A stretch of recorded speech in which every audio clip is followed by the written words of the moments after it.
Hola, mi nombre es Diego Barragán, estudiante del Instituto Bíblico Patricio Siemens. Hoy quiero trabajar un tema que se llama la Iglesia Cristiana Evangélica en Colombia. Colombia es reconocido mundialmente como un país laico, un país misionero, y su capital, Bogotá, se dice que es el epicentro mundial del avivamiento. ¿Pero por qué dicen esto? Resulta que en Bogotá, domingo tras domingo, las grandes denominaciones cristianas reúnen miles de creyentes apasionados por Jesús, que anhelan un direccionar del Espíritu Santo, un avivamiento permanente del Espíritu de Dios, un pastoreo por el Padre, Rey de Reyes. Pero vamos, aprendamos cómo surgió ese avivamiento, cuáles fueron los inconvenientes durante el proceso de la historia de la Iglesia Evangélica en Colombia. Los primeros cristianos que llegaron a Colombia fueron los puritanos y se instalaron en San Andrés y Providencias. Estos huían de la persecución religiosa y política en Inglaterra. En Cartagena, en el año de 1855, llega un fraile renovado y empieza a hacer campañas evangelísticas. Por esa misma época llega también a Cartagena el doctor Paz, pero se da cuenta que ya hay un predicador y decide navegar por el río Magdalena hasta Bogotá.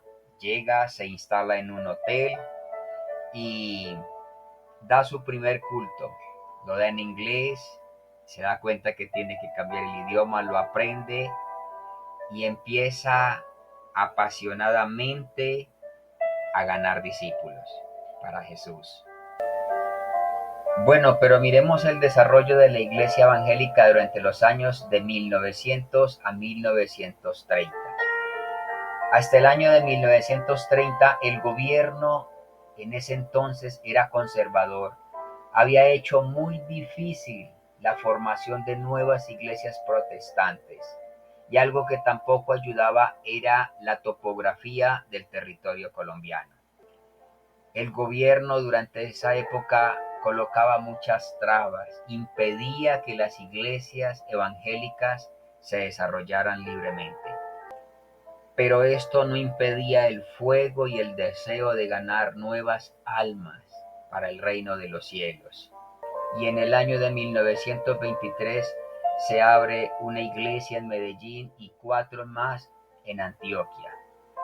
En Bucaramanga fue difícil para la iglesia presbiteriana iniciar la obra, pero el doctor Paz y el doctor Joseph iniciaron una labor evangelística y abrieron una iglesia. En el Tolima, la iglesia presbiteriana da inicios en el año de 1914 y abre iglesia en Ibagué, su capital.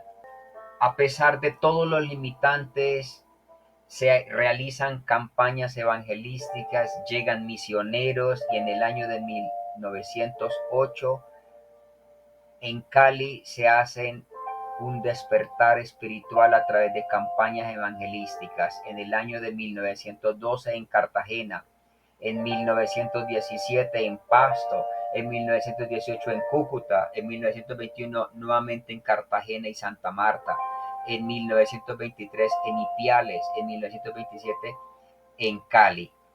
Estas obras misioneras eran realizadas por diferentes agencias extranjeras como la Unión Misionera Evangélica, Sociedades Bíblicas Americanas, Sociedades Bíblicas Británicas, Alianza Escandinava, la Iglesia Episcopal, Alianza Cristiana y Misionera y la Iglesia Presbiteriana. No era fácil desarrollar campañas evangelísticas, conciertos como se hacen hoy en día. La Alianza Cristiana Misionera envía un misionero en el año de 1925 a la ciudad de Cali, se instala allá y él empieza a expandirse y abre iglesias también en Popayán, en Cauca, Calda, Quindío y el Huila, y en todo el Valle del Cauca. La Unión Misionera Evangélica envía al misionero Carlos y empieza a ayudar a fortalecer la obra que se estaba haciendo en Cali. La Alianza Escandinava, hoy Alianza Evangélica, también envía sus misioneros y empiezan su obra al norte del país y en la ciudad de Cúcuta, ya que estos ingresaron por Venezuela. Llega una misión muy especial, la Cruzada Evangélica Mundial. Esta era una misión interdenominacional, oriunda de Inglaterra, con misioneros del Reino Unido, Canadá, Estados Unidos, Australia, Nueva Zelanda, Alemania y otros países. En esta misión llegó una persona muy especial, un joven llamado Patricio Siemens. Él ingresó a esta nación en el año de 1933, el 27 de julio. Se estableció primeramente en Zipaquirá y luego en Bogotá. Ahí se fundó y constituyó la sede principal de su misión. Este joven se acoge a la estrategia el colportaje, que es usar a los líderes y servidores de la iglesia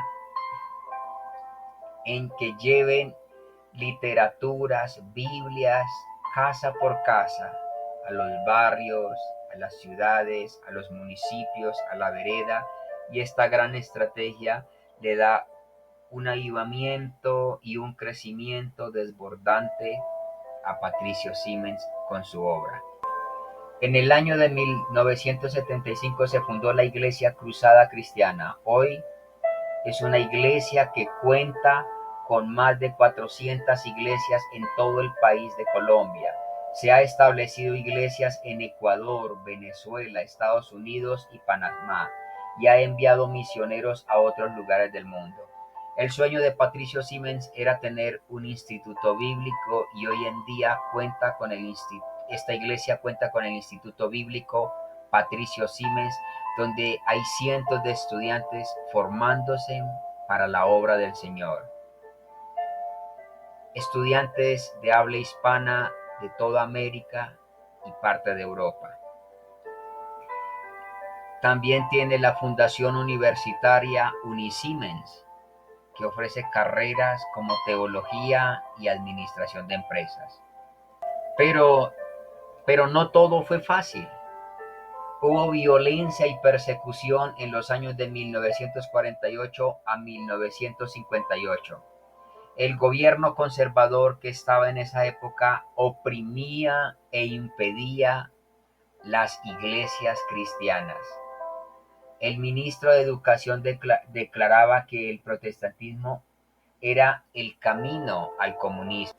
Y se levanta una ola de persecución, matan a misioneros, a pastores, y el primer mártir es Adán Edom, un cartagenero. Son años de opresión de parte del gobierno hacia la iglesia evangélica, y además el pueblo en general colombiano se cerraba a recibir el evangelio, ya que el gobierno había instaurado a la Iglesia Católica Apostólica Romana como la única iglesia en la nación. Esto hacía que el pueblo se llenara de violencia, se crearan leyes, y más adelante se creó la ley a favor de la libertad de culto. A pesar de esto, había mucha persecución y mucha opresión. Esto no impidió a que se llevara un despertar espiritual, y es el que estamos viendo hoy en día, con grandes denominaciones en Bogotá y en ciudades como Cartagena, Popayán, iglesias como Generación 12, En Su Presencia, Avivamiento para las Naciones, Manantial de Vida Eterna, Centro Misionero Bethesda, Generaciones Visión, Casa sobre la Roca, Manantial de Vida Eterna, son grandes denominaciones. Dios los bendiga.